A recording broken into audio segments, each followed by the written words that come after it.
Let's look at 9, 10, and 11.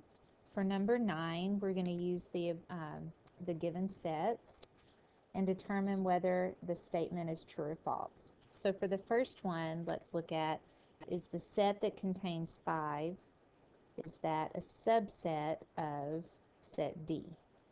So I have written out here is the set that contains 5 a subset of the set containing 2, 5, and 8. To be a subset, every element in this first set must also be included in the second one. And so since 5 is an element of the first and of the second, then that would be a true statement. You also want to pay attention to the notation. If this 5 had been written without the set brackets, then we would have had to say false because it would have been an element and not a set. So that would be considered a true statement. On number 10, we're asked to determine whether or not D is a subset of B.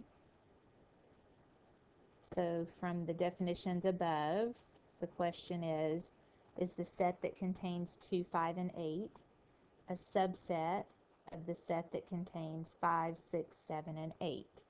So we're looking to see, are 2, 5, and 8 also included in the set with 5, 6, 7, and 8? And you'll notice that 2 is not also an element of this other set.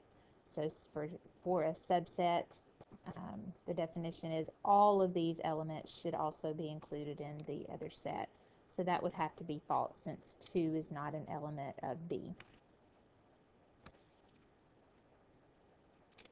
And then number 10 asks, is the empty set a proper subset of the universe? By definition, the empty set is a subset of every set including itself, so including the empty set. So that would mean that the empty set is considered to be a subset of the universe. To be a proper subset, these two sets can't be the same. They can't be equal sets. And since they're not, then we can state that the empty set is a proper subset of the universe. So that would be considered a true statement.